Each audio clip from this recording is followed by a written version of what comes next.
네, 선생님들 반갑습니다. 전공 특수 강사 김은진입니다. 자, 지금 이 시간은 이제 내년도 2024학년도 특수 임용시험을 준비하시는 유아, 초등, 중등 선생님들께 효율적인 학습 전략과 또 합격 전략에 대해서 소개해드리는 자리입니다. 우선 내년도 새로운 도전을 앞두고 계신 모든 선생님들의 시작을 진심으로 응원하겠습니다.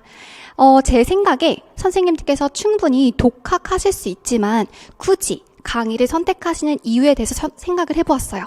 그래서 그게 아마 저에게 바라는 점이 아닐까라고 생각이 들어서 크게 두 가지라고 생각을 해보았는데요. 우선 강의를 통해서 얻고자 하시는 부분은 첫 번째, 아마 공부에서의 우선순위가 아닐까라고 생각을 했습니다. 그래서 공부의 우선순위라고 한다면 공부의 우선순위라고 한다면 무엇이 중요한지 반드시 암기하고 가셔야 될 내용과 그다음에 한 번쯤 보면 좋을 법한 내용, 그다음에 해당하는 부분은 너무 지엽적이라서 임용시험과 무관하다라고 생각되는 부분, 이런 것들을 명확하게 짚어주는 것이 효율적인 우선순위를 정하는 것이 아닐까라고 생각을 했어요.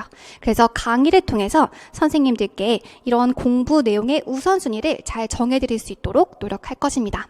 또 두 번째, 왜 강의를 선택하시는 걸까라고 생각해 보았을 때 두 번째 이유도 있었는데요. 바로 커리큘럼이었어요.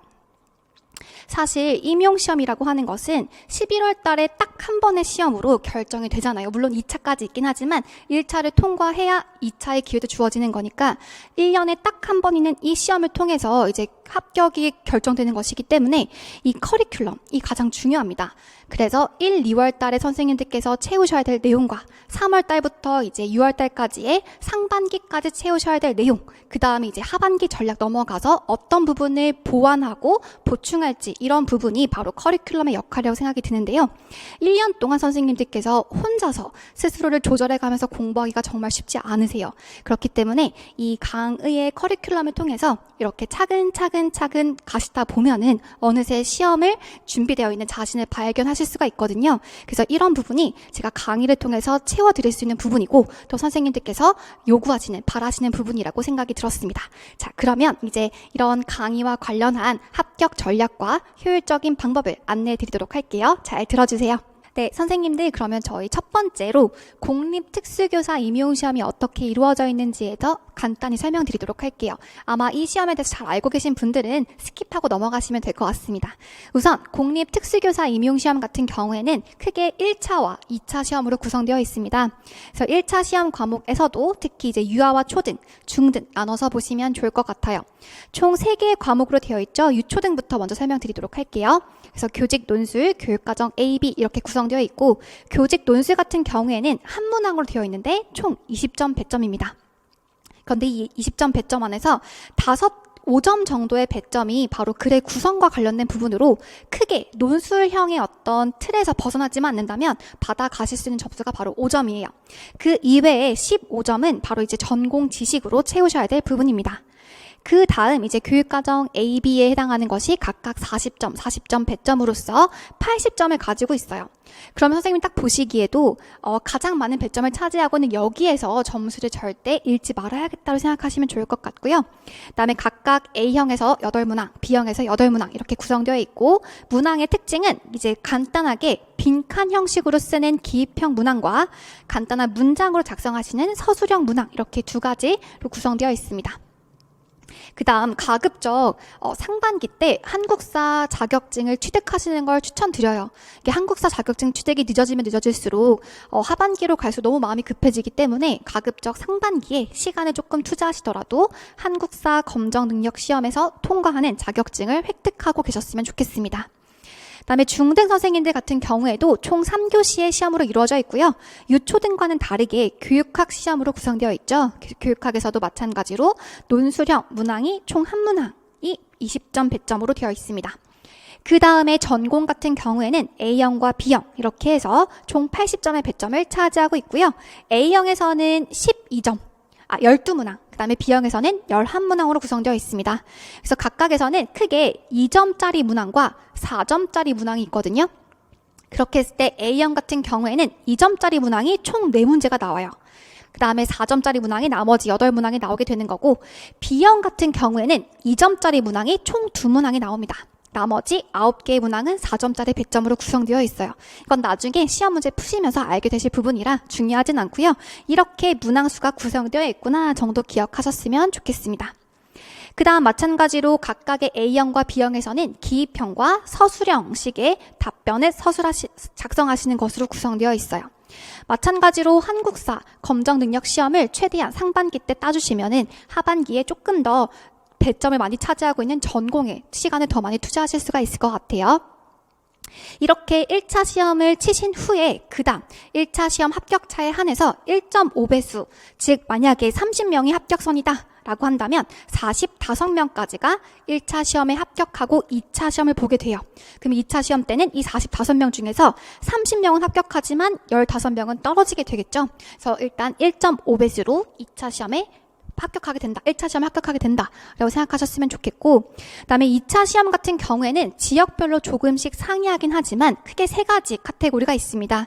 교수학습 과정안을 쓰는 거, 그 다음에 교직적성, 심층 면접을 보는 거, 그 다음에 수업 시험, 이렇게 크게 3가지가 있는데 교육청별로 교수학습 과정안을 쓰는 지역도 있고 쓰지 않는 지역도 있거든요. 그래서 이건 이후에 선생님께서 선택하시는 지역에 따라서 2차 시험 과목을 한번 확인해 주셨으면 좋겠습니다.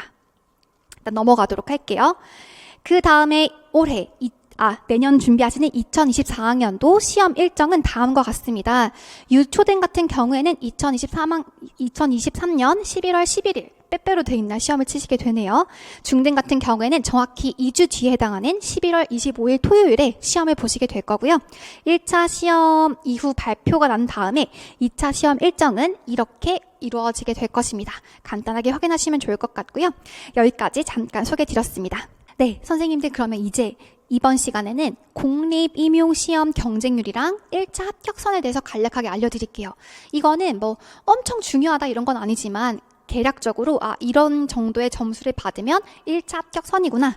요즘에는 이런 경쟁률을 보이고 있구나 정도로 생각해 주시면 좋을 것 같아요. 이걸 보고 나는 절대 합격할 수 없어 라고 좌절하시는 것이 아니라 그냥 이 정도의 경향을 보이고 있구나로 생각하시면 더 좋을 것 같습니다. 우선 유아특수 같은 경우에는 2023년, 2022년, 2021년, 2020년까지 총 4개년 정도의 1차 합격선과 그 다음에 경쟁률을 한번 분석을 해보았어요. 그래서 마침 어제 촬영일자 기준 어제 유아와 초등 발표가 나서 해당하는 1차 합격선에 대해서 점수를 포함시켜서 한번 그래프를 그려보았습니다. 보시면 2020년부터 2023년까지 최근 4개년 정도 경쟁률이 굉장히 좀 많이 상승되었죠. 이거는 이번에 그 정권이 바뀌면서 임용시험을 뽑는 인원수가 확 주는 바람에 경쟁률이 이렇게 치솟은 것처럼 보이는 경향을 띠고 있습니다.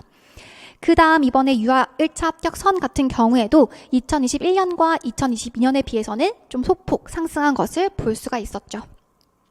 초등 같은 경우에도 경쟁률이 이번에 되게 적게 뽑는 바람에 이렇게 경쟁률이 확 높게 솟은 것을 볼 수가 있었고요.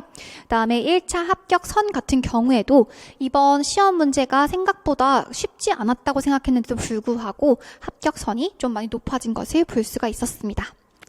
그 다음 중등 선생님들 같은 경우에는 지금 촬영일 기준 아직까지 1차 시험 합격자가 발표나지 않아서 1차 합격선을 알 수는 없지만 경쟁률 한번 비교해 보시면요.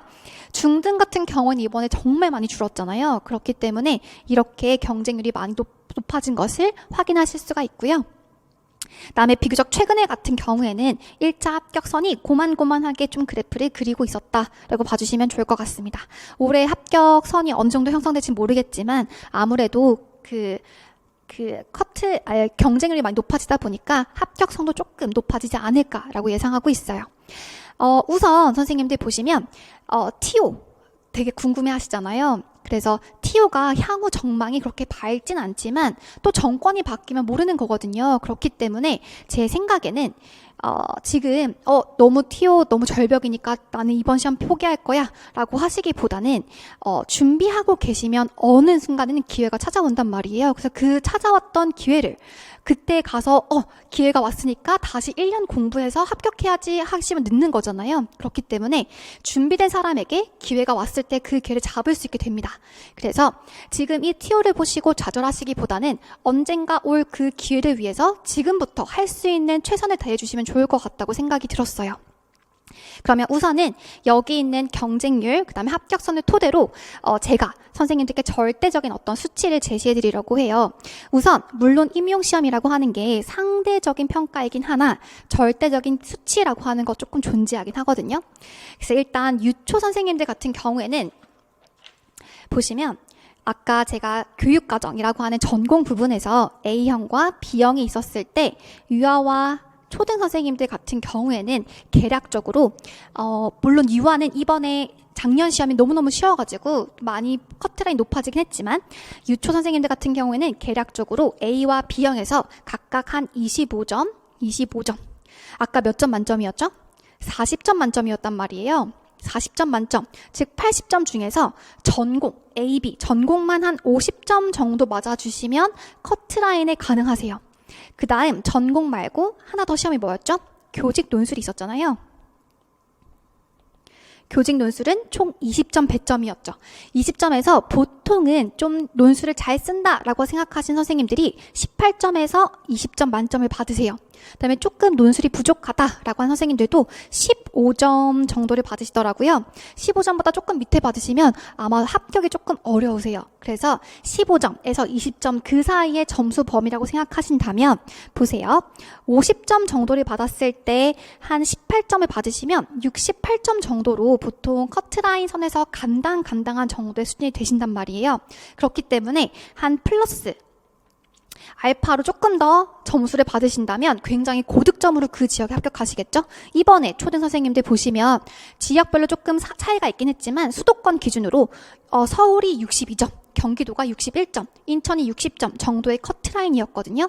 그러면 50점에서 총 한 15점 정도만 받으시면 충분히 합격권에 가능한 점수였다는 거예요. 1차 커트라인 기준으로 봤을 때. 물론 선생님들 컷이라고 하는 것 처음 들어보시는 분도 계실 것 같은데 커트라인 점수는 평균 점수가 아닙니다. 평균 점수가 아니라 뭐였죠?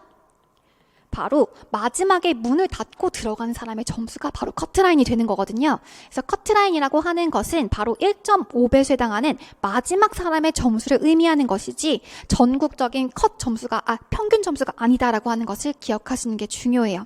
그래서 일단 선생님들의 목표는 안전한 합격이다 보니까 1.5배수, 즉 컷 점수보다 훨씬 조금 높은 점수를 받으시는 게 안전한 합격권의 점수겠죠.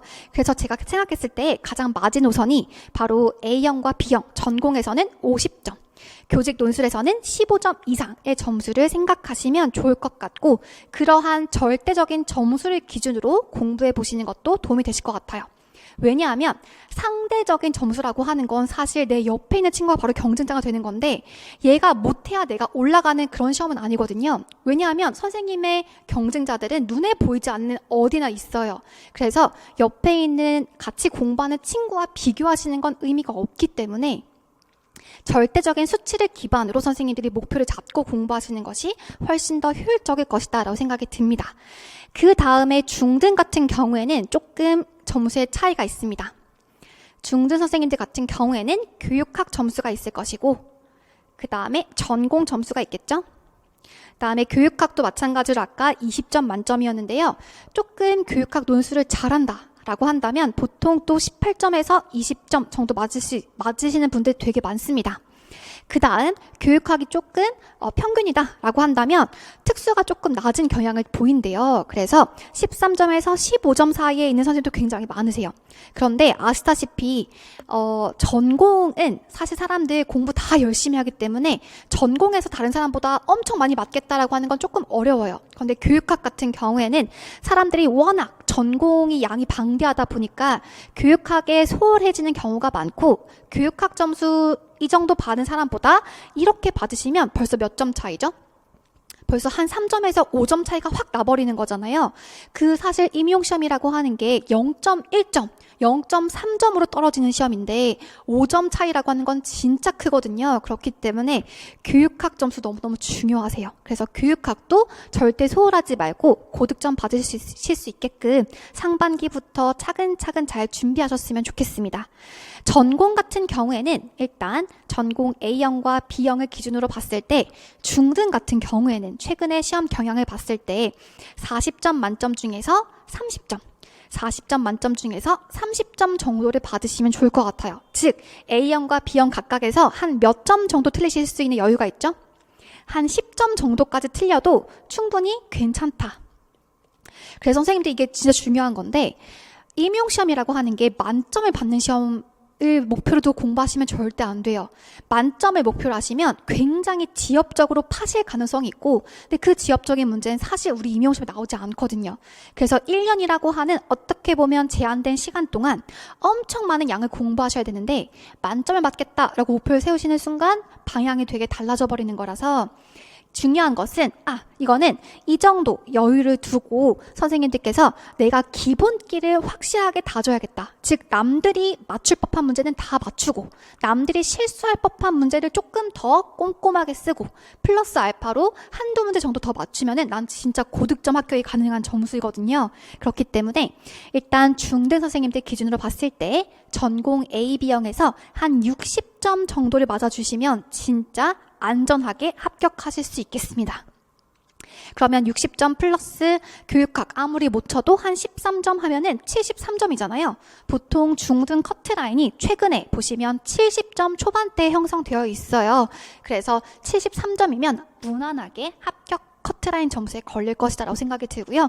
플러스 여기서 조금 더 교육학을 잘 봐주신다면 더 고득점을 합격하실 수가 있겠죠. 그래서 보통 정말 공부를 열심히 한 선생님들의 전공 점수에서는 엄청 크게 차이는 잘 본 적이 잘 없고요. 교육학에서 당락이 좀 좌우되긴 하더라고요. 그렇기 때문에 어느 하나도 소홀하시면 안 된다라고 하는 걸 강조드리고 싶었고 절대 만점을 받기 위한 시험이 아니라 기본에 충실한 것이 가장 중요하다라고 하는 걸 기억하셨으면 좋겠습니다. 우선 이렇게 전반적으로 1차 합격선과 최근의 경쟁률을 보면서 임용시험의 동향에 대해서 설명드렸습니다. 네, 선생님들 그러면 저희 세 번째로 임용시험 과목에 대해서 알려드리도록 할게요. 이것도 마찬가지로 시험을 처음 준비하신 선생님들은 해당하는 부분을 좀 잘 확인하셨으면 좋겠습니다. 우선 유초등 특수 선생님들을 위해서 시험 과목을 간단하게 안내 드릴게요. 보시면 총 5가지 과목으로 구성되어 있고요. 보시면 일단 특수교육학 우리 선생님과 저가 함께 공부하는 부분이 바로 특수교육학 부분이고 그 이외에도 선생님들께서 별도로 일반 초등 내용이나 일반 유아 선생님들 각각 내용을 조금 공부해 주셔야 돼요.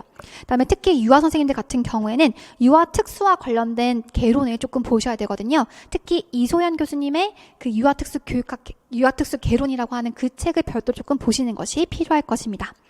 그 다음에 여기 있는 점자나 교육과정이나 특수교육법 같은 경우에는 제가 아마 강의에서는 전부 다 특강으로 다루게 될 텐데 해당하는 부분도 적어도 한 문제씩은 나오는 부분이기 때문에 선생님들 잘 챙겨가시는 건 필요하고요.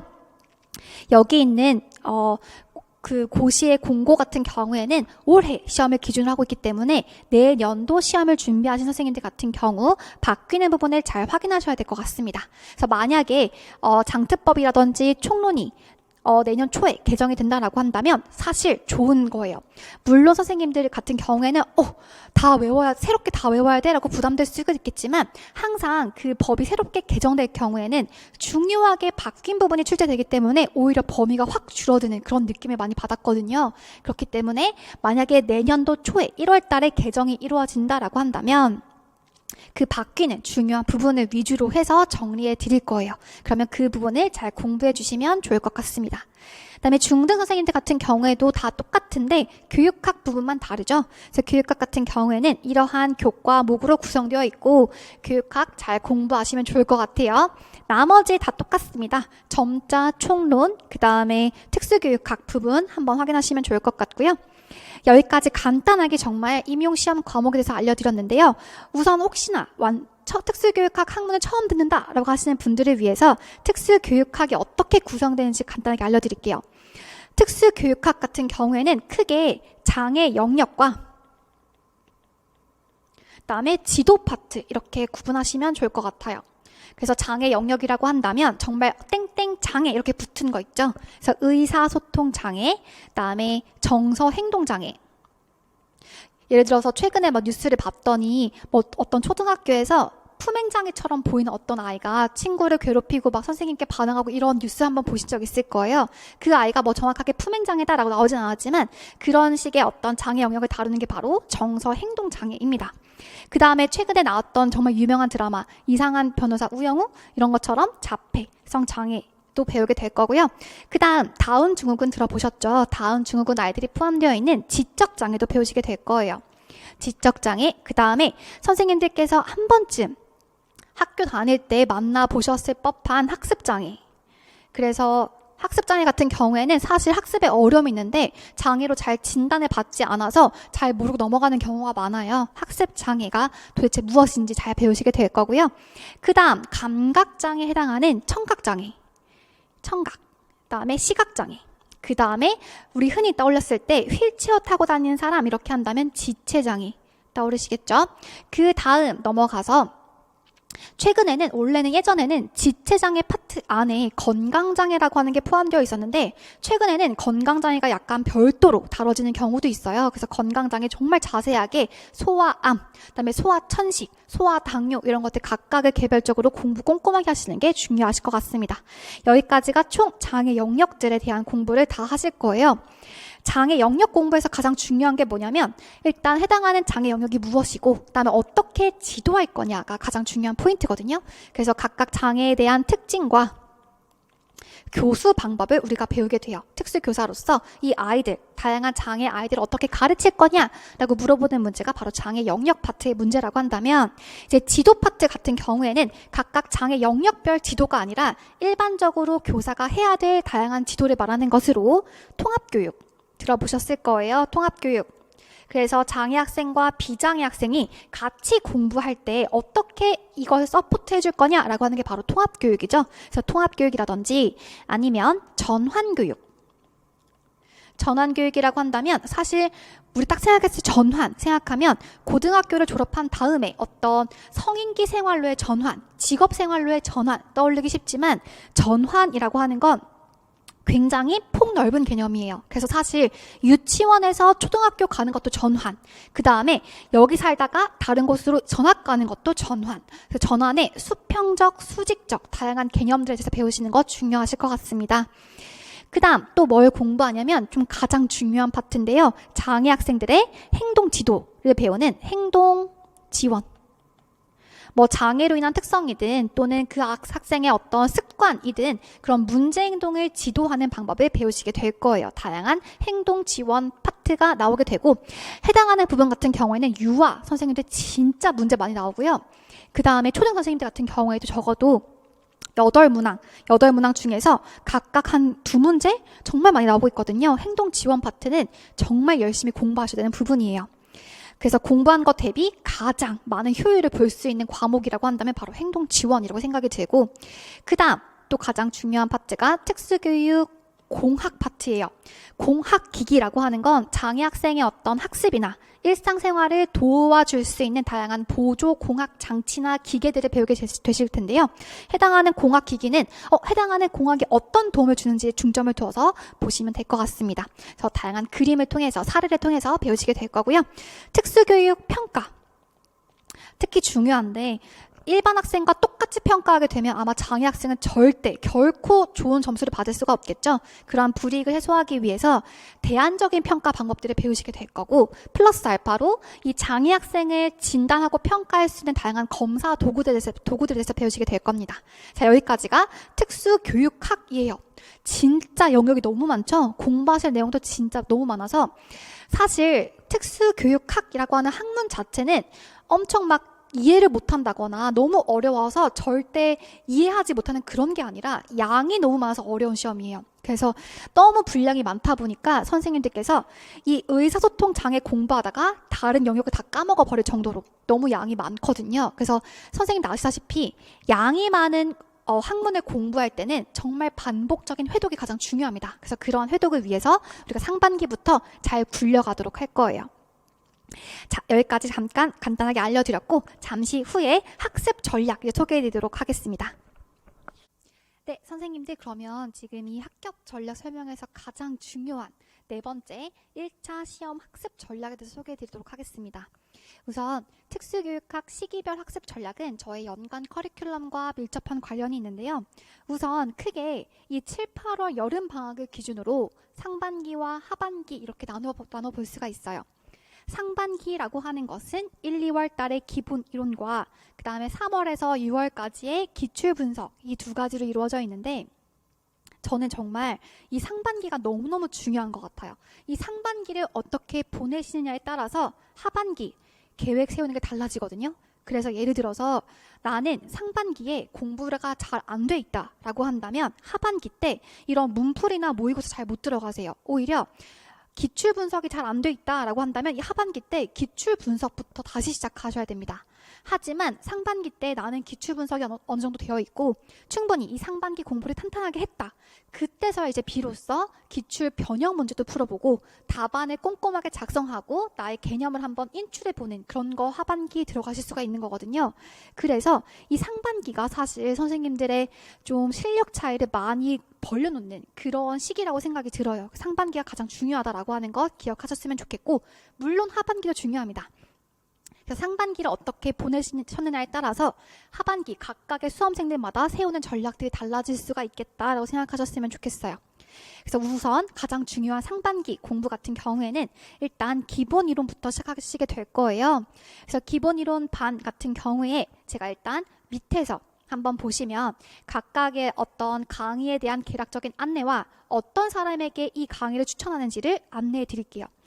1, 2월 기본이론 강의 같은 경우에는 특수교육학, 아까 보셨던 장애 영역과 그다음에 지도 영역에 관련된 전반적인 내용을 기본적인 이해를 바탕으로 다지는 강의입니다.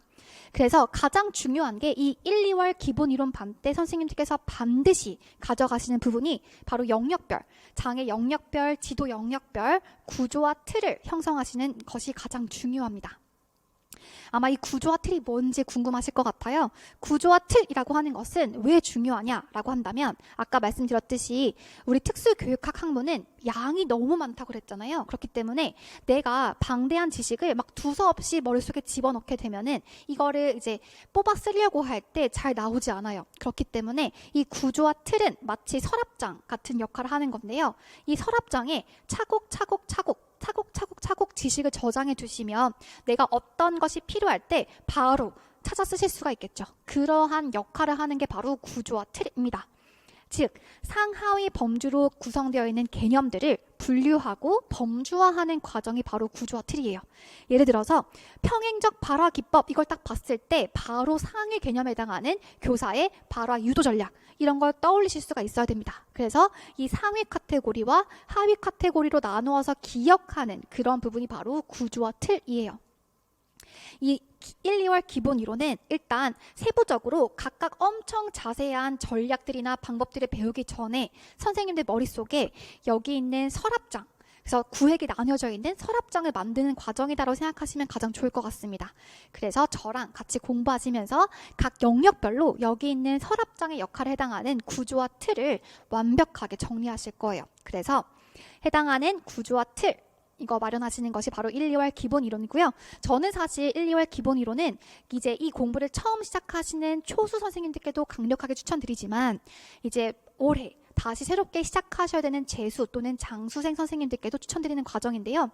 많은 재수 또는 장수생 선생님들 같은 경우에 공부 전략이 부족한 경우가 되게 많았어요. 그래서 물론 선생님들께서는 이미 시험을 직전까지 치고 오셨기 때문에 지식적으로는 전혀 부족함이 없으시겠지만 여기 있는 정말 효율적인 구조와 틀 전략을 새롭게 한번 정립해 보시면 좋을 것 같다고 생각이 들었습니다.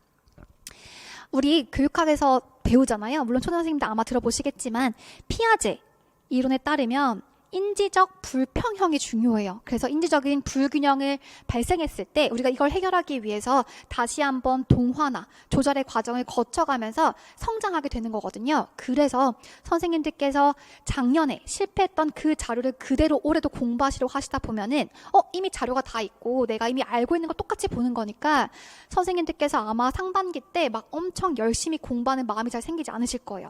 하지만 새로운 구조와 틀로 새로운 자료로 뭔가를 채워 나가야 된다라고 한다면 아마 상반기부터 지치지 않고 공부하실 수 있지 않을까라는 생각이 들기 때문에 사실 1, 2월 기본 이론 강의는 초수 재수, 장수 모든 선생님들께 추천드리는 강의입니다. 넘어가도록 할 거고요. 그 다음 3, 6월 기출분석 강의인데요. 3, 6월까지가 바로 상반기였잖아요. 이 상반기 강의 중에서 제가 진짜 가장 중요하다고 생각하는 강의가 바로 여기 있는 기출분석 강의예요.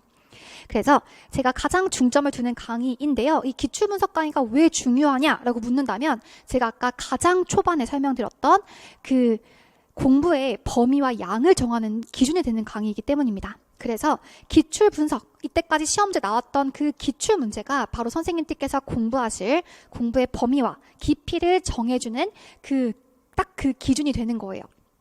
그래서 기출 문제를 공부하실 때는 단순히 기출문제 풀고 정답 확인하고 맞았네 동그라미 치고 넘어가시는 게 중요한 게 절대 아니에요.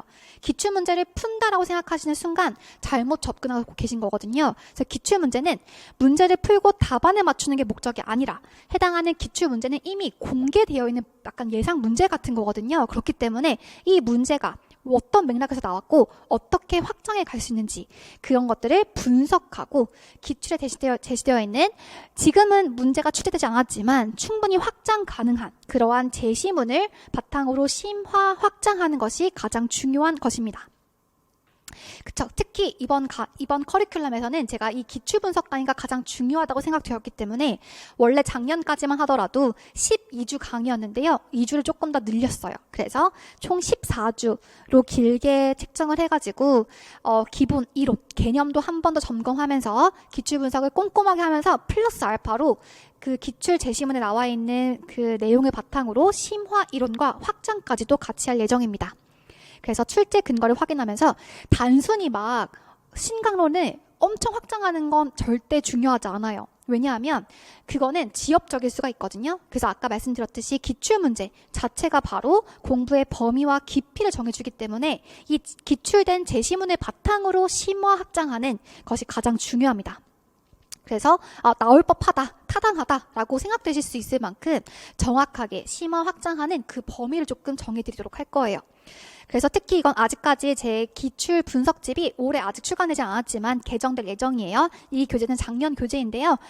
보시면 제 기출 분석집의 특징은 답이 바로 나와 있어요. 그래서 선생님들께서는 이 문제를 풀고 계속 풀 때 여기 모범 답안이 보이니까 모범 답안 계속 의식하게 되는데 어떡하냐라고 물어보시는 분들 계셨는데 말씀드렸던 것처럼 기출문제는 푸는 게 목적이 아니라고 말씀드렸잖아요. 그래서 여기 있는 제시문을 꼼꼼하게 분석하고 그다음에 문제 질문도 이게 왜 나왔을까? 어떻게 푸는 걸까? 라고 하는 것을 분석해 나가는 분석집 의도로 출간한 거거든요. 그렇기 때문에 공부하실 때 혼자서 풀어보고 싶으시다 라고 한다면 여기는 모범 답안을 살짝 가려두고 풀어보시고 그다음에 바로 답안을 확인해 보시면서 이렇게 맥락으로 나왔구나 라고 하는 걸 한눈에 보실 수 있게끔 분석집을 구성하였습니다. 그래서 그런 의도로 실제 제가 수험생 때 공부했었던 전략이거든요. 기출문제는 정말 하나하나가 다 의미 있는 거였기 때문에 정말 문항 하나 빼놓지 않고 분석하는 포인트, 이게 왜 나왔는지, 무엇을 좀 더 확장할 수 있는지 이런 확장과 심화, 그다음에 개념 이런 것들을 볼 수 있게끔 구성하였어요. 그래서 핵심 개념, 그래서 반드시 아셔야 되는 핵심 개념과 확장되는 개념과 모범 답안 이런 것들을 한눈에 보실 수 있게끔 분석된 자료를 바탕으로 저희가 3월부터 6월까지 총 14주라고 하는 시간, 3달 반이죠. 3달 반 동안 정말 꼼꼼하게 볼 예정입니다. 그래서 기출 분석 강의가 전 정말 가장 신경 쓰고 가장 중요하고 선생님들의 상반기 강의에서 정말 꽃이라고 생각되는 부분이에요. 자, 그 다음 이제 보셨던 것처럼 상반기가 끝나죠. 사실 이제 7, 8월 너무너무 중요한 시기인데 7, 8월에 진짜 많은 선생님들이 살짝 슬럼프가 오세요. 날씨가 더워지기도 하고 이때까지 상반기 1월 때부터 너무 쭉 달려오시다 보니까 7, 8월에 살짝 느슨해지는 시기인데요. 이때 그런 느슨해지는 마음을 다잡을 수 있게끔 이제 문제풀이를 시작하게 됩니다. 그래서 문제를 푸시게 되면은 내가 알고 있는 것과 정확하게 모르는 것이 명확하게 구분되어지게 되잖아요. 그렇기 때문에 좀 더 자극을 받게 되어서 느슨해지려는 마음을 다잡으실 수가 있으실 거예요. 그래서 7, 8월 문풀, 영역별 모의고사라고 불리기도 하는데요.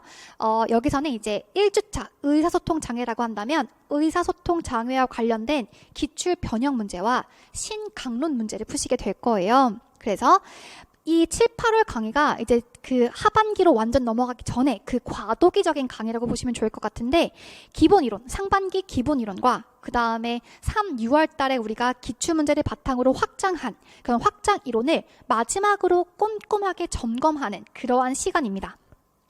사실 시험에 가까워지면 가까워질수록 선생님들께서는 가지치기를 시작하세요. 그래서 정말 중요한 것들만 머릿속에 조금 가져가시고 그 이외에 기출되지 않았던 부분을 좀 살짝 등한시하게 되는데, 그 마지노선이 바로 7, 8월 강의예요. 7, 8월 강의까지는 아직까지 조금 시간이 있기 때문에 아직 기출되지 않았지만 그 제시문을 바탕으로 확장 가능성이 있는 것까지 좀 꼼꼼하게 보실 수 있는 마지막 시간이거든요.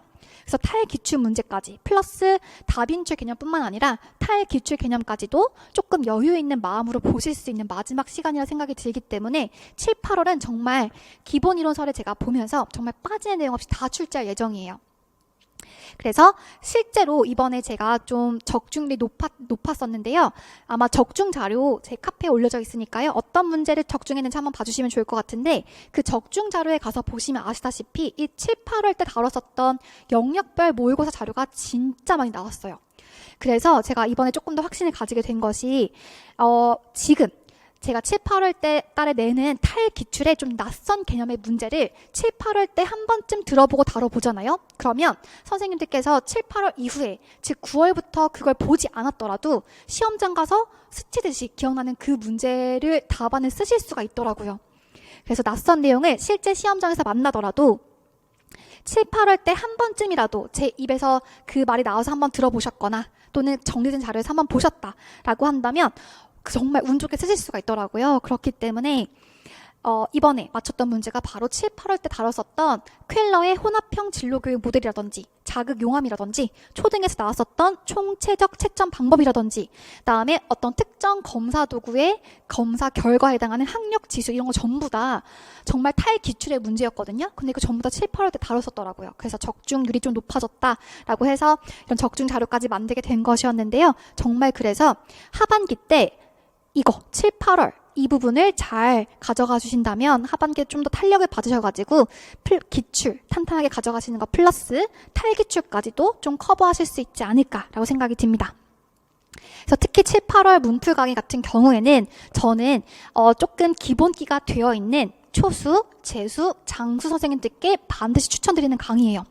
그래서 사실 제가 작년까지만 하더라도 선생님께서 만약에 기출 분석이 잘 되어 있지 않다면 저는 7, 8월 강의보다는 기출을 한 번 더 돌리고 오세요 라고 말씀드렸었는데, 실제 그 선생님들이 7, 8월 달에 너무 방황하시고 오히려 공부를 못 하셨다고 하더라고요. 그래서 차라리 그냥 꾸역꾸역 공부를 이어나가기 위해서 강의에서 이탈하지 않고 가시는 게 훨씬 더 좋을 것 같다라고 반성을 했어요. 그래서 물론 제 기준으로는 7, 8월 문제풀이라고 하는 것이 기출이 아닌 기출 변형이라서 차라리 공부가 잘 안 되어 있다라고 한다면 기출을 한 번부터 보는 게 좋겠다라고 생각했었는데, 그런 게 오히려 선생님께 독이 됐더라고요. 그래서 선생님들께서도 7, 8월 문제풀이는 반드시 따라오시면서 공부의 그 흐름과 방향을 놓치지 않으셨으면 좋겠다고 생각이 들었습니다. 자, 그 다음 이제 7월 달 같은 경우에는 하나 강의가 더 개설이 돼요. 그래서 이거는 평일에 이루어질 예정인데요. 7, 9월 연도별 기출 분석입니다. 그래서 진짜 우리 임용시험이라고 하는 게 결국은 기출이 기준이 되는 거였잖아요. 그래서 아까는 영역별 기출 분석이었고 지금 7, 9월 달에는 연도별 기출 분석이에요. 연도별 기출 분석 같은 경우에는 아까 영역별과 어떤 차이가 있냐? 영역별 같은 경우에는 예를 들어서 의사소통 장애다 라고 하면 2009년부터 2023학년도까지의 모든 의사소통 장애 문제를 한꺼번에 보는 거예요. 그렇기 때문에 의사소통 장애를 공부하고 그 문제를 풀면 너무너무 쉽겠죠. 방금 봤던 개념이 바로 문항에 있으니까요. 하지만 연도별 같은 경우에는 의사소통 장애부터 아까 가장 마지막 건강장애까지 정말 다양한 장애 영역이 한문 시험지 다 같이 구성되어 있는 거예요. 그럼 여기서 가장 빛을 발하는 게 뭔지 아세요? 바로 구조와 틀이에요. 그래서 정말 많은 이 넓은 범위 속에서 내가 의사소통 장애 문제를 풀 때는 체크, 그다음에 정생노장에 짜자자작 체크 이렇게 빠르게 찾아가실 수 있게끔 구조와 틀이 빛을 발하는 시기가 바로 여기 있는 연도별 기출 분석 강의이고, 이게 왜 중요하냐?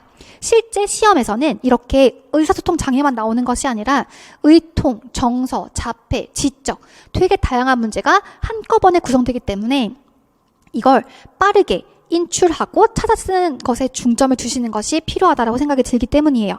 그래서 필요한 물건을 서랍에서 바로바로 찾아서 꺼내실 수 있게끔 연도별 기출 개념을 통해 가지고 빠르게 해당하는 영역을 찾고 인출하는 것이 정말 이 임용시험이라고 하는 게 초등과 유아 같은 경우에는 70분, 중등 같은 경우에는 190분 이렇게 정해진 시간대에 내가 찾고자 하는 답안을 빠르게 쓰실 수 있게끔 하는 데 도움이 되기 때문입니다.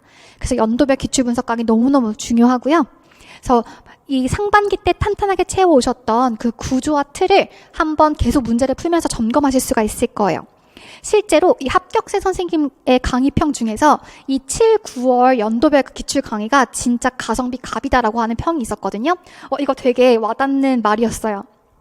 사실 그 상반기 3월부터 6월까지 거의 장장 4개월에 거쳐서 분석해왔던 그 기출에 대한 어떤 공부를 여기 있는 7, 9월 거의 한 달 반 정도의 시간 동안 압축적으로 하다 보니까 굉장히 제가 정보도 많이 전달해 드리고요. 그다음에 그 기출 문제를 바탕으로 확장하는 것도 또 전달해 드리는 거예요. 그래서 복습, 확장 같이 하다 보니 굉장히 가성비, 시간상, 경제적상 전부 다 가성비 있는 강의라고 말씀해 주시더라고요.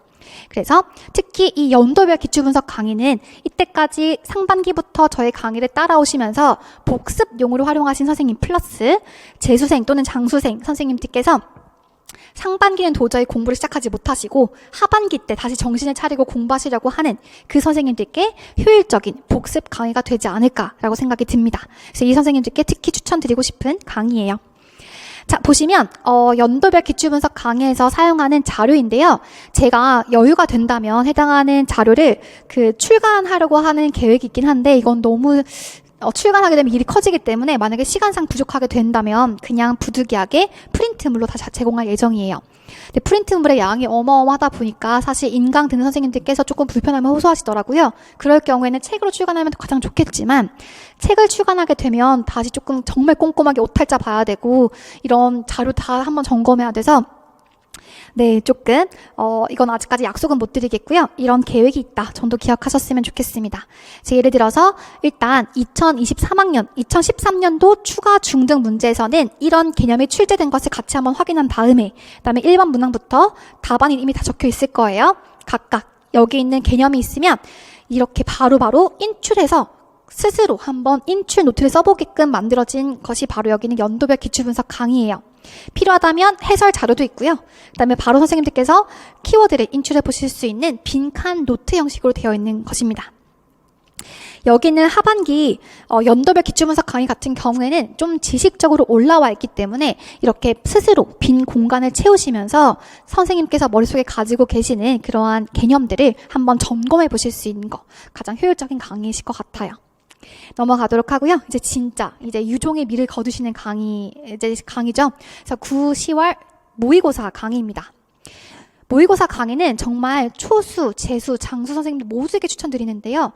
제가 특히 이제 수험생 시절을 거쳤었을 때 한 번의 실패가 있었었거든요. 그래서 그 실패의 원인을 분석해 봤더니 제가 개념을 모르는 건 아니지만 답안 작성의 스킬이 굉장히 부족했고 문제를 파악하는 게 좀 부족했다는 생각이 들었어요. 그래서 이 기출분석 강의를 그 다음 재수할 때 정말 기출분석이 아니죠. 모의고사 강의를 재수할 때 정말 열심히 했었거든요. 그만큼 저의 그런 경험을 바탕으로 모의고사 할 때 선생님들께 추천드리는 저의 첨삭.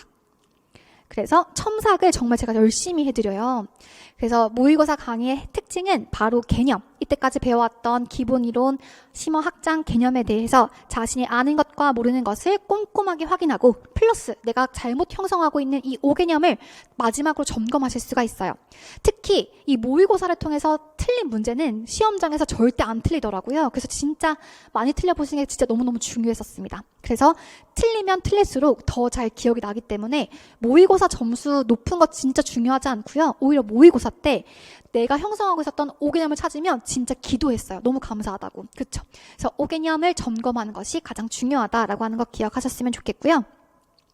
그 다음에 이 답안 작성도 굉장히 중요한 팁이 있거든요. 그래서 답안 작성에 대해서 안내해 드릴 거예요. 그 다음에 선생님들께 직강과 인강 수험생들의 평균 점수와 최고점 점수를 안내 드릴 건데요. 그래서 상대적인 위치를 한번 확인해 보실 수 있겠습니다. 그래서 이런 식으로 중등 4회차 직강생들의 A형 1번, 2번, B형 1번, 2번 이렇게 전체 평균 점수까지, 그 다음에 1등한 사람의 점수까지 공개해 드리거든요. 그래서 이렇게 해서 자신의 점수를 바탕으로 한번 객관해 보실 수가 있겠고, 그 다음 채점 결과 진짜 많은 선생님들이 공통적으로 틀린 문항들이 있을 거예요. 그 문항들에 대해서 제가 한 번 더 해설을 해드리거든요. 특히 이 문항에 대해서는 선생님들의 답변을 모아서 왜 이렇게 공통적으로 오기념을 가지고 있는지 이런 것들을 한 번 더 분석을 해드려요. 이게 진짜 도움이 많이 됐다고 하더라고요.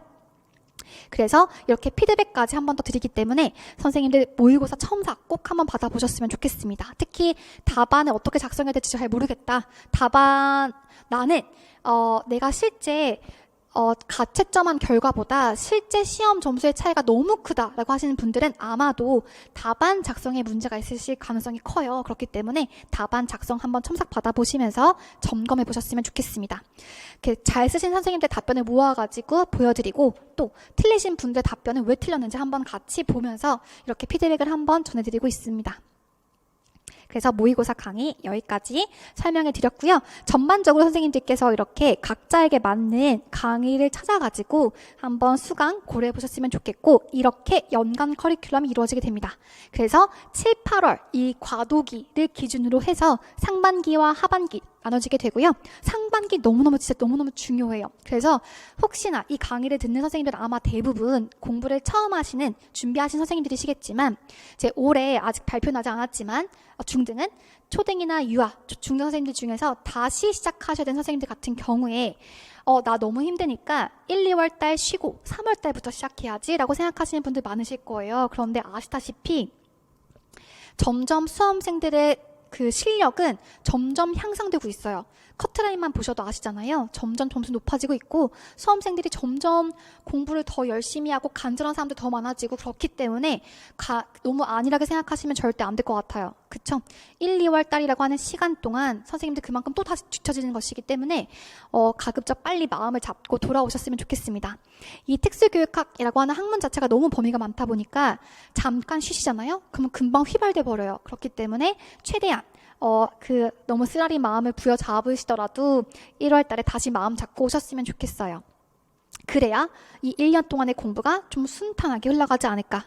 이건 진짜 저의 경험에서 말씀드리는 건데, 저도 한번 이제 탈락한 경험, 저는 특히 이제 2차까지 갔었거든요. 2차에서 한번 떨어지고 나니까 2차 시험이 1월 달에 끝나고 2차 발표가 2월 달에 나요. 그러다 보니까 2월 달에 얼마나 힘들어요. 그래서 이미 1, 2월 날렸고 나는 마음 잡고 정신 차려보니까 4월, 5월이더라고요. 4월, 5월이면 기출 분석도 벌써 반 이상 지나간 거잖아요. 그래서 되게 힘들게 재수했던 기억이 나는데, 선생님들은 그런 시행착오를 겪지 않으셨으면 좋겠어요. 그래서 상반기 정말 중요한 기본 베이스가 되는 이 기본 이론과 기출 분석 정말 꼼꼼하게 채워주셨으면 좋겠고, 그다음에 7, 8월에는 이 배웠던 내용을 한번 문제를 통해서 풀면서 점검해 보신 후에 그 다음 이제 탄탄한 하반기 전략으로 넘어가셨으면 좋겠습니다. 그래서 문풀, 연도별 기출 분석, 모의고사 이렇게 하반기 강의가 진행될 거고, 특히 이거는 나중에 선생님들께서 상반기를 어떻게 채우셨느냐에 따라서 전략이 달라질 거라 제가 나중에 하반기 전략 강의를 다시 한 번 더 촬영해 드릴 거예요. 자, 그래서 여기까지였고요. 간단하게 여기 있는 각각의 강의들마다 활용되는 교재와 자료를 한번 보여드리도록 하겠습니다. 그래서 일단 기본 이론서 같은 경우에 제 기본 이론서의 특징이 뭐냐면 제 서브를 바탕으로 구현한 자료거든요. 그래서 제 서브 노트가 이렇게 개념이 있으면 그 옆에 이 개념이 출제된 기출이 바로 붙여져 있었어요. 저는 공부할 때 이게 진짜 너무 좋았기 때문에 제 기본 이론서도 이런 식으로 구현을 했고, 그 출판사 선생님들이 제 교재를 만드는 걸 진짜 너무 힘들어 하셨어요. 문제를 다 분류해야 되고 배치 결정해야 되고 해서 되게 힘들어 하셨는데, 그래도 너무 예쁜 교재가 만들어져서 다행이에요. 그래서 올해 전면 개정된 기본 이론서 같은 경우의 특징이 뭐냐면 해당하는 그 개념이 출제된 부분을 바로 확인하실 수 있게끔 기출 포인트가 이렇게 각각 마련되어 있을 겁니다. 그래서 이렇게 기출을 바로바로 확인하시면서 중요한 포인트, 우선순위를 눈 한눈에 보실 수가 있을 거예요. 실제로 작년 기본이론 교재를 활용하셨던 선생님은 제 교재에다가 단권을 해주셨는데 이렇게 정말 열심히 하셨더라고요. 그래서 1월 달부터 마지막 모의고사까지 기본이론서에 플러스 알파로 제가 나눠드리는 추가 자료를 점점 붙여가시면서 기본이론서를 단권화처럼 계속 반복해서 보셨다고 하시더라고요. 그래서 이렇게 추가 자료 붙이고 표시하고 플러스 정리도 하고 그 다음에 모의고사 때 나왔던 중요한 어떤 두 문자 암기법도 쓰시고 옆에 있는 기출문제 푸셔가지고 분석하신 다음에 또 중요한 내용 표시도 하시고 이런 식으로 정말 알차게 기본 이론서를 단권화 하셨는데요. 이게 정말 효율적인 방법이라고 하시더라고요. 그래서 이런 식으로 기본 이론서를 활용하실 수도 있겠습니다. 그 다음 이제 1월 달에부터 사용하는 특수교육학 합격 노트라고 하는 게 있는데요. 이 특수교육학 합격 노트 같은 경우에는 1, 2월 기본이론 교재와 같이 사용하는 자료예요. 그래서 이 기본이론 교재는 사실 1년 동안 보는 거거든요. 기본 이론서라고 되어 있지만 1월 달부터 마지막 모의고사 칠 때까지 선생님들이 시험 치시기 전까지 계속 보시는 자료이기 때문에 사실 그 안에는 기본적인 내용 이외에도 기출되지 않았던 정말 다양한 개념들이 다 들어가 있어요. 그래서 1, 2월 달부터 그 모든 걸 다 보실 수가 없겠죠. 그래서 1, 2월 달에는 가장 핵심이 되는 부분부터 보실 거예요. 그 부분을 정리해서 모아둔 것이 바로 여기 있는 합격 노트입니다. 그런데 이 합격 노트도 단순히 1, 2월 달에만 사용하려고 만드는 건 너무 아깝잖아요. 그렇기 때문에 선생님들이 이 단권화처럼 활용하실 수 있게끔 하는 칸을 만들어 보았어요. 그래서 잠깐 오셔가지고 활용 방법을 안내해 드릴게요. 일단 의사소통 장애예요. 보시면 이 의사소통 장애의 정의 및 원인 이렇게 해서 구조와 틀이 나와 있죠. 그래서 크게 비교하는 포인트와 원인이 있으면 비교 측면에서 조음 장애, 의문 장애 나눠서 볼 거예요. 그다음에 원인 측면에서도 기질적, 기능적 볼 겁니다. 해당하는 내용이 바로 옆에서 내용을 확인하실 수가 있을 것이고 이 내용은 정말 기본이 되는 정말 이거는 암기하고 넘어가셔야 되는 핵심적인 내용만 정리해 둔 거예요. 그래서 1, 2월 달부터 정말 중요한 내용부터 조금씩 굴려나갈 거거든요. 이렇게 채워가시면서 같이 공부할 겁니다. 그래서 1, 2월 달 구조와 강의를 통해서 이렇게 빈칸을 채워갈 거고 이게 딱 한 시간의 분량으로 제가 계획을 했어요. 그래서 각각의 이 한 바닥이 1시간 분량이고요. 그 다음 선생님들께서 집에 돌아가셔서는 이걸 복습하신 후에 바로 뒷장에 있는 구조와 틀, 아까랑 모양이 다르죠? 아까는 이만큼 채워져 있었는데 지금은 빈칸이 뻥 뚫려 있어요. 공부하신 후에 선생님들께서 이 구조와 틀을 외우신 그것을 한번 인출해 보시는 겁니다. 조음 의문 장애의 정의 및 원인에서 정의 부분에 뭐가 있었죠?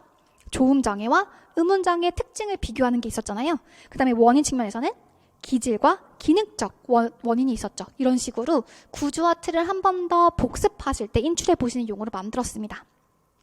그래서 이거는 굳이 막 쓰지 말고 한번 눈으로 보면서 한번 보시면 좋을 것 같고요. 그래서 1월 때부터 마지막 시험 칠 때까지 계속 인출하는 단서가 되실 수 있게끔 활용하셨으면 좋겠어요.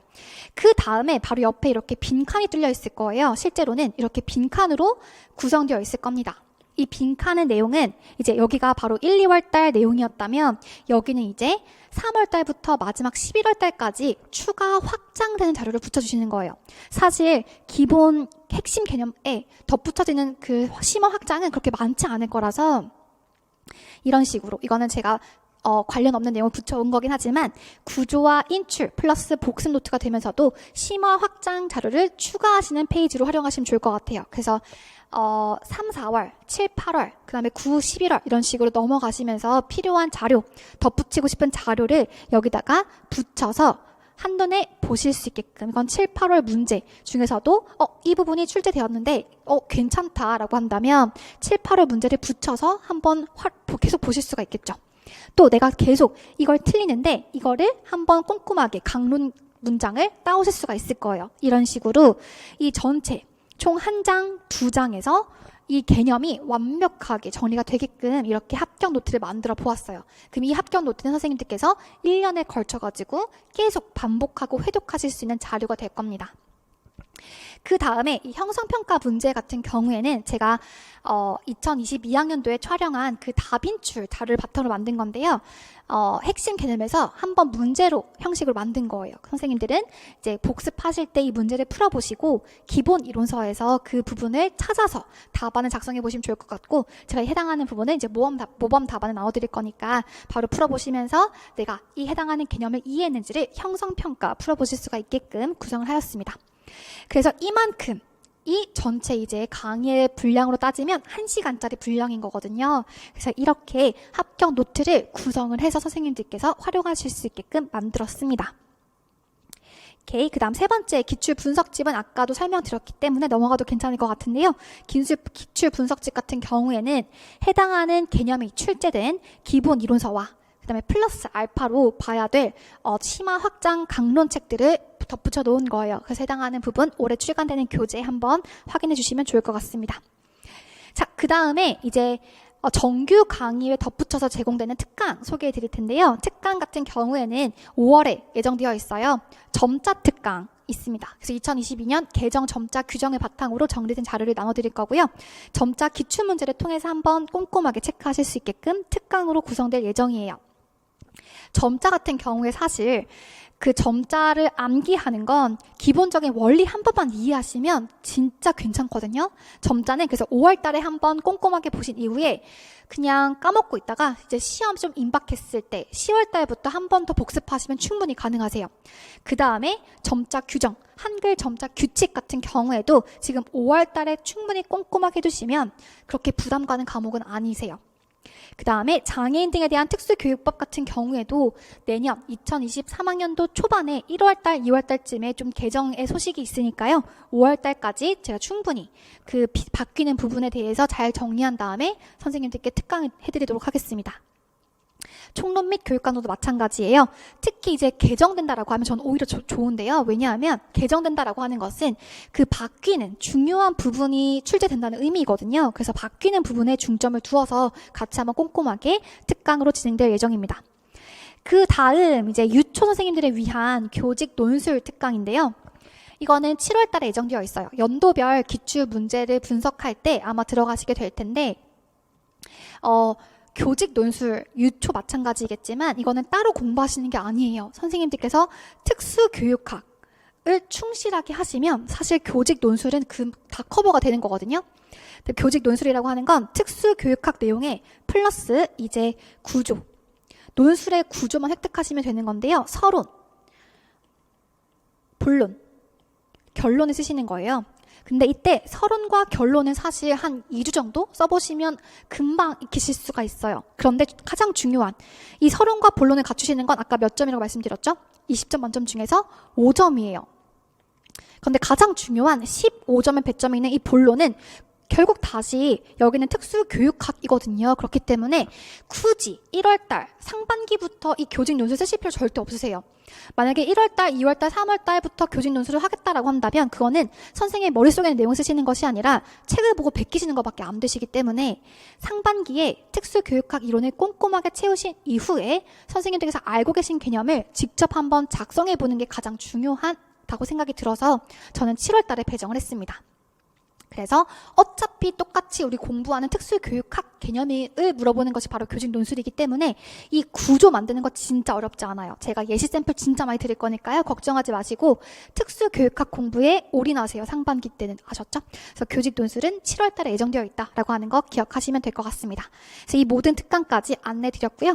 그다음에 마지막으로 정말 이제 1, 2월 이제 본격적으로 시작돼 바로 한 2주 후에 시작되는 1, 2월 강의 공부 방법에 대해서 안내 드릴게요. 네, 선생님들 이제 진짜 마지막으로 1, 2월 공부 계획 예시를 잠깐 소개해드리고 또 간단한 그 공부 전략에 대해서 안내드리려고 합니다.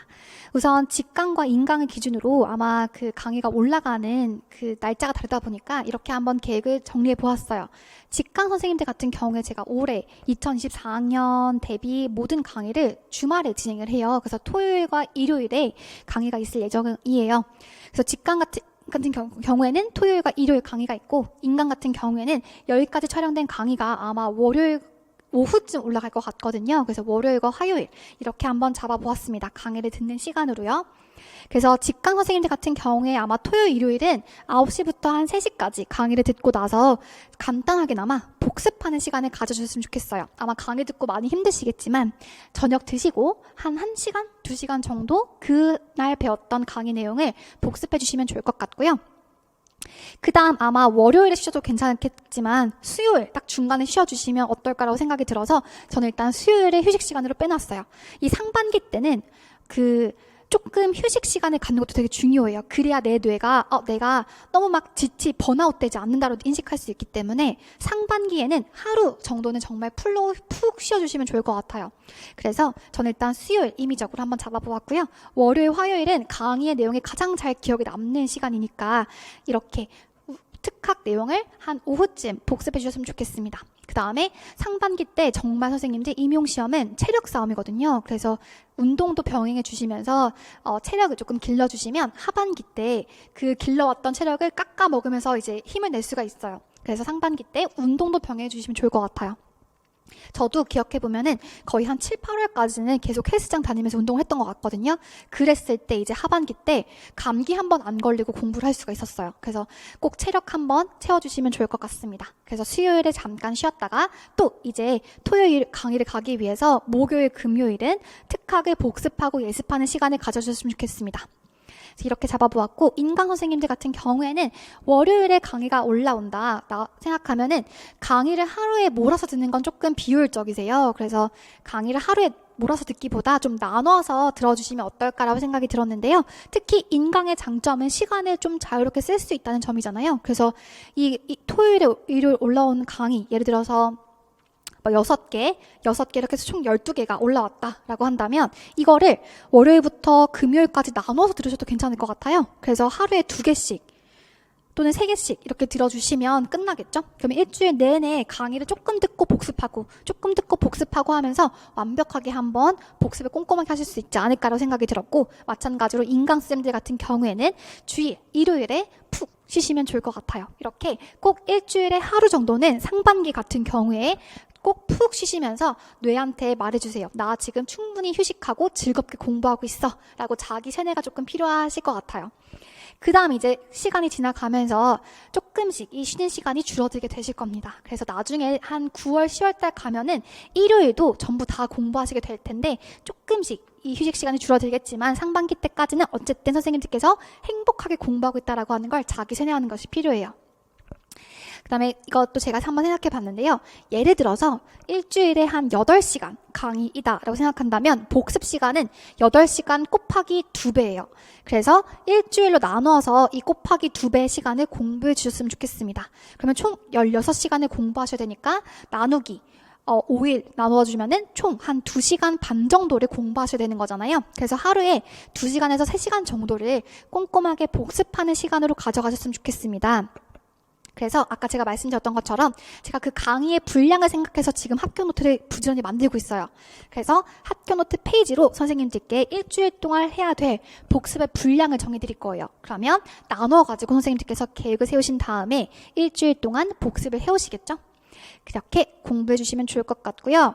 예습은 굳이 하실 필요 없을 것 같아요. 이 강의의 가장 중요한 건 효율적인 공부잖아요. 그래서 제가 강의한 내용을 바탕으로 충실한 복습만 해오셔도 충분히 괜찮으실 것 같습니다. 그다음에 1, 2월 강의에서 가장 중요한 키워드는 바로 구조와 틀의 완성이죠. 그래서 해당하는 의사소통 장애라고 한다면 선생님들 머릿속에서 정말 세부적인 내용은 기억 남지 않으시더라도 큰 가지가 기억 남게끔 만드는 게 1, 2월 강의의 목표예요. 그래서 구조와 틀을 완성하는 것이고, 플러스 선생님들이 기본 이론서의 중요한 개념을 한번 표시해가면서 정독하는 시간입니다. 그 다음에 형성평가를 통해서 한번 선생님들이 배웠던 내용을 점검하시고 또 기본 이론서에서 형성평가의 내용을 한번 표시해 보시는 시간을 가지실 수 있을 거예요. 그 다음에 가장 중요한 건 개별 공부인데요. 이제 저랑 공부했었던 내용 플러스 알파로 선생님들께서 이제 복습하실 때 기본 이론서에 있는 그 아까 보여드렸던 제 교재의 특징이 바로 이거였잖아요. 기본적인 개념이 있으면 그 개념이 출제된 기출문제가 바로 옆에 있었죠. 이거를 한번 혼자서 풀어보셔도 괜찮을 것 같아요. 물론 제가 강의에서 1, 2월달 강의에서 기출문제 다루진 않겠지만 선생님들께서 이 내용을 배웠는데 이게 기출에서는 어떻게 나왔지? 이렇게 한번 확인해 보실 수가 있을 거예요. 제가 해당하는 이 책 날개에 있는 기출문제 모범 답안 다 드릴 거거든요. 그래서 한번 공부하실 때 기출이 이 정도 나오는구나 정도의 감을 가지고 가신다면 이후에 3월달부터 이루어지는 기출 분석 강의가 좀 더 수월하시지 않을까라고 생각이 듭니다. 그래서 이렇게 개별 공부 시간에 기본 이론서에 있는 책 날개의 기출문제를 한번 풀어보시면 좋을 것 같고 모범 답안을 제공해 드릴 거예요. 이렇게 1, 2월달 강의를 어떻게 활용하실 수 있는지에 대한 예시를 한번 보여드렸고요. 그 다음 진짜 중요한 이제 1년간의 공부 전략에 대해서 알려드릴게요. 보시면 1, 2월달부터 당장 제가 막 기출 분석하고 엄청 어려운 심화 이론, 그다음에 탈기출 문제 이렇게 다루지 않는 이유는 선생님들의 어떤 그 인지적인 그 용량 자체가 다 담을 수 없기 때문이거든요. 그래서 우리가 사용하는 게 특히 양이 많은 시험을 공부할 때 전략이 바로 눈덩이 전략이에요. 스노우볼 효과 들어보셨죠? 그래서 1, 2월 달이 정말 중요하다고 말하는 게 이 처음에 굴리는 이 눈이 정말 단단하지 않으면 금방 부서져 버려요. 이렇게 눈덩이가 점점 굴러갈 때 이게 당당하게 뭉쳐지지 않고 부서져 버린단 말이에요. 그래서 처음 시작하는 이 작은 눈덩이가 너무너무 중요해요. 그 눈덩이가 바로 뭐라고 말씀드렸죠? 이게 바로 구조와 틀이잖아요. 그래서 처음에 단단한 작은 눈덩이를 만드는 1, 2월달 강의는 구조화를 완성하는 강의이고요. 플러스 알파로 1, 2월달 강의에서 얻고자 하는 건 이제 공부하는 습관을 형성하시는 겁니다. 그래서 이제 선생님들 같은 경우에 이제 임용을 처음 시작하시다 보면은 하루에 막 3시간 앉아있는 거 너무 힘드실 거예요. 근데 나중에 점점 갈수록 임용 시험이 가까워지면은 하루에 9시간, 10시간, 12시간도 앉아있으셔야 되거든요. 그렇기 때문에 앉아있는 습관을 형성하는 시기이고요. 그 다음 진짜 중요하다고 생각하는 부분인데요. 저 역시나 수험생일 때 자기 타협을 되게 잘하는 수험생이었어요. 뭐만 조금 힘들면 은진아 오늘 쉬어. 너무너무 열심히 했으니까 쉬어 이렇게 하는 편이었는데 이제 그렇게 하고 한번 실패를 경험했잖아요. 그다음에 재수할 때는 저를 달래가면서 했어요. 너무 힘들어서 책을 덮고 싶을 때 아니야 1시간만 딱 더 해. 그럼 1시간 지나고 나면 아니야 30분만 더 해. 이런 식으로 저를 달래가면서 스스로 조절하는 능력을 배웠던 것 같거든요. 선생님들도 이 임용 시험이라고 하는 게 단순히 지식을 습득하는 시험인 것이 아니라 이 1년이라고 하는 시간 동안 스스로를 정말 조절하는 능력을 키우실 수가 있겠습니다. 그래서 매일매일 아침에 오늘 할 거를 떠올리면서 목표를 설정해보고 그 목표를 내가 달성했는지 스스로 점검도 해보고 그다음에 점검한 결과 잘했으면은 또 스스로에게 강화를 주실 거잖아요. 자기 강화를 해주실 텐데 아마 처음에는 타협을 되게 많이 하실 거예요. 그런데 정말 목표를 달성한 이후에 너무 잘했다라고 하는 자기 만족감이라고 하는 내재적 동기를 배우시잖아요. 그러면 선생님들 공부하면서 자존감도 높아지실 수 있을 것 같아요. 그래서 내가 조금씩의 성공 경험을 맛보는 게 너무너무 중요하거든요. 그래서 이 자기 조절 능력을 통해서 내재적 동기를 충족하시게 된다면 자존감도 높아질 수 있다는 거 꼭 한번 경험해 보셨으면 좋겠습니다. 그런데 만약에 매번 목표 세워놓고 달성하지 못하면 오히려 자존감이 깎여요. 공부하면서 정말 자존감이 낮아지는 사람들이 있었는데 그 사람들은 매번 자기 회피를 하더라고요. 오늘은 이래서 안 되고 이것 때문에 나는 공부를 못하고 이런 외부적인 상황 때문에 나는 공부 실패했다라고 외부 탓을 계속 하다 보면은 공부하는 과정 내내 오히려 자존감이 낮아지는데 선생님들께서는 달성 가능한 목표를 매일매일 점검하고 강화해 가시면서 자존감까지도 획득할 수 있는 시간이 되었으면 좋겠습니다. 그래서 진짜 공립임용시험을 합격해 보는 경험 자체가 진짜 제 인생에 있어가지고 되게 반전, 한 번 더 성장하는 비약의 기회라고 생각이 들었었는데 아마 선생님들도 정말 1년 동안 스스로를 조절해 가시면서 공부하시는 이 경험 자체가 진짜로 정말 좋은 경험이 되실 것 같아요. 그래서 꼭 올해 1년 동안 잘 한번 자기를 조절해보는 시간이 되셨으면 좋겠고 외부적인 동기, 내가 이렇게 하면은 엄마한테 돈 줘. 내가 이렇게 하면은 이거 선물 주세요 라고 하기보다는 정말 스스로에게 강화를 줄 수 있는 내재적 동기가 진짜 너무너무 중요하거든요. 그래서 스스로의 자기 만족감, 공부로부터 얻는 어떤 확신감, 자신감 이런 것들을 경험해 보시면 좋을 것 같습니다.